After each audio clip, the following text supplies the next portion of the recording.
What's going on, guys? Coach Matt and YouGoProBaseball.com here with my man Hector Berrios, my pitching coach in the Mets organization. Coached for many different organizations, played for a bunch of different organizations when he was coming up. He was a pitcher, left-hander. We made a lot of videos already, but we've got some more coming for you.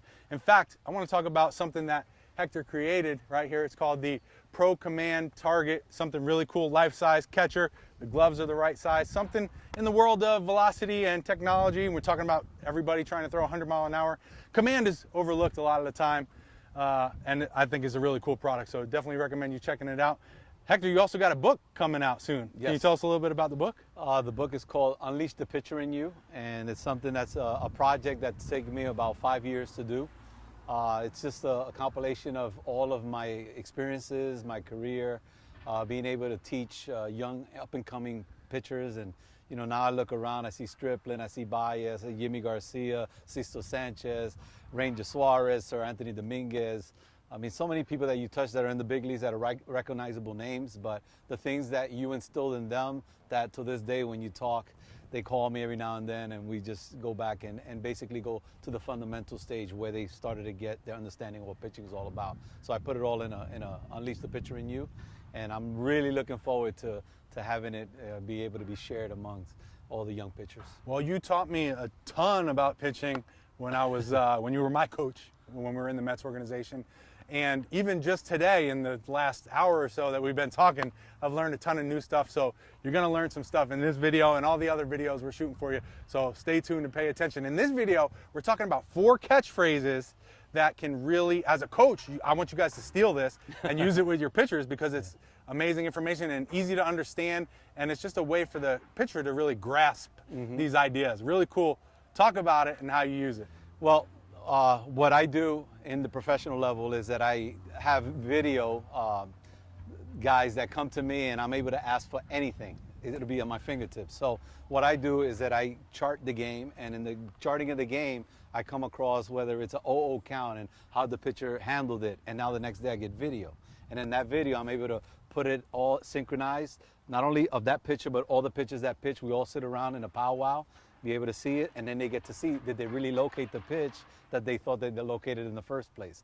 That double in the gap, was it, you know, where it was intended to be, or did they miss by 2 balls on 8.5? So I came up with some catchphrases, and the catchphrases are something that really it gets embedded in their mind, and then they understand exactly what they need to do in every situation that arises on the mound. And they kind of relate to your pad, right? Yeah, the target? The pad, yeah, the pad is something that just basically, it's everything all in a nutshell, so to speak. So when we look at these targets, again, we're going for the, let's say if you're a right-handed pitcher facing a right-handed hitter, the 2 glove is the place where if you can hit that spot, about 99% of the time on an 0-0 count, the hitter's not going to swing at that. Why? Their coaches teach them not to swing at that pitch because the probabilities of them getting themselves out, forget about the pitcher getting them out, them getting themselves out are extremely high. So why swing at the pitcher's pitch? So they're going to give you an opportunity to pitch. This is what we call get the take. Get the take. They're giving you a strike, get it. So when we throw that ball, and we're talking about this pitch right here. We're not talking about this pitch out here. We're not talking here. We're not talking from here to here where they really can make contact, right, and hit it solidly because they're looking middle in. This pitch will get a take. So that's the first catchphrase, get a take. So that's number 1. What's number 2? The number 2, I can still go with the take because in an 0-0 count, you could throw a number 1 breaking ball, right? You could throw the curveball on an 0-0 count, and in the game of baseball, it's called stealing a strike. I, again, like to call it get the take. Keep it simple. Get the take. I don't want to steal anything. I want to take things. So I'm taking away the 0-0 count and getting ahead in the count. So I can throw my breaking ball here, and 99% of the time, the hitter comfortably will let it go. Okay, now we move on to 2 strikes. You've established this. Same thing happens if you're a left-handed hitter and the pitcher is a right-handed pitcher. He can locate this pitch. Lefty, locate this pitch. They're going to take it most of the time. The other thing that happens, let me go back to that, is that the hitter usually is in a position where the bat angle is diagonally. You know how many foul balls a hit when they make contact on that pitch? A lot of balls, if they're righty, shooting over the dugout, the first base dugout. It doesn't matter if you're an A ball, double A, triple A in the big leagues. That pitch creates a lot of foul balls that way. If not, they're going to create a lot of slow hit ground balls. or they hit soft, lofty where the outfielders are coming in. So you're going to benefit a lot with that. Steal the strike here with the curveball. And then here, once you've established that, then you come inside. You come inside, I like to say shave the black. Why do I say shave the black? Because the hitter, if you look at Major League Baseball and you see a guy jumping out of the way of a pitch that the catcher catches and the umpire's going strike 3, it's because he thought it was a strike. Oh no, let me rephrase that. He didn't know if it was a strike or a ball. You put it right on that fine line that disconnects him visually. He doesn't know. So all of a sudden he jumps out of the way out of fear that it's going to hit him, when in reality the catcher's just waiting for that pitch right there. So I call that shave the black in that situation. Not inside. If you throw it too far inside, he jumps out of the way. If you leave it out over the plate, he puts good solid contact on it, the meat part of the bat. Real quick, not to interrupt. I guess I am interrupting you. But yeah, we're flowing here. One thing I want you guys to take notice of is this is right on the black. These gloves right here are right on that black. So it's perfect size for an, the right size plate.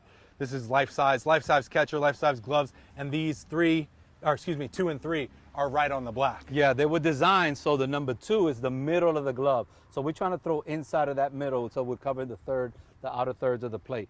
But the 3 and the 2, like you mentioned, are right on that 17 or the first inch of the plate. All right, so we talked about the first 2 catchphrases. What's number 3? Number 3 would be rise and shine, I call it, because now in this day of technology, all you hear is lift or you hear rise. So I chose rise. Rise and shine. The 4 and the 5 are more of those guys that have the spin rate that you could pitch at the top half of the zone. Now you need a swing and miss. You got 2-strike situation. So I like to say rise, and rise because you throw it. I like to say in a spot, and that's below the eyes, above the hands. If you could throw it in that little window, you're going to get a lot of swings and misses, because naturally when he goes into the hitting zone, the barrel drops, especially in this day and age with launch angle. You really take advantage of that little window that they give you. So rise with the vertical lift, and shine because you strike him out, and now you just look to the third base and wait for him to throw the ball back at you. Love it.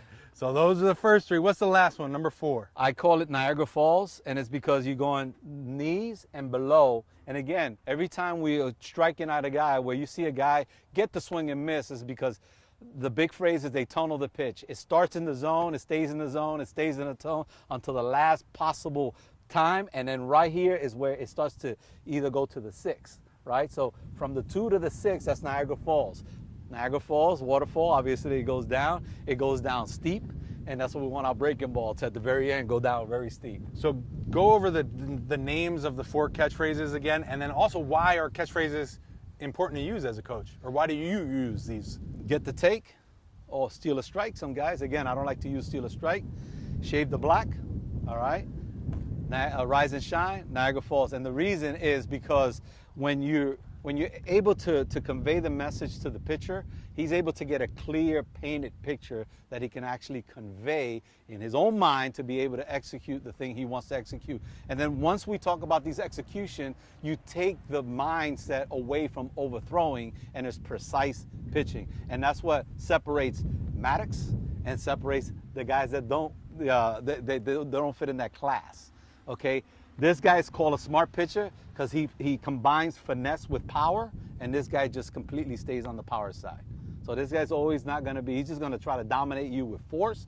He's going to try to strong arm you, or this guy's just going to use his mind and be able to use these locations to throw your timing off and get you out as easy as he can, not have to work so hard to do it. And if you could be the best of both worlds, even better, it's right? Beautiful. That's the difference between Pedro Martinez and Roger Clemens and the guy that can't do it. You know? He's always at the back end of the bullpen. I love it, man. I love it. Thank you so much, Hector, for the information. Guys, check out Hector's book. It's on Amazon. He's been nice enough to let me sell his pitching pad on my website. So go check all that stuff out. If you guys have any questions, let me know in the comments section below. Hop down there. We'll jump down there, try to answer any questions that you might have. What catchphrases do you use with your players, your pitchers, to help them get better? I really like that. We shot a video about some analogies as well that Hector uses with his pitchers that really helps them have a lot of success. I'll leave a link down below where you can check out that video. It's a really good one. And be sure to subscribe because we got some more videos coming real soon, and you'll be notified when we upload them. Thanks again so much. We'll see you in the next video.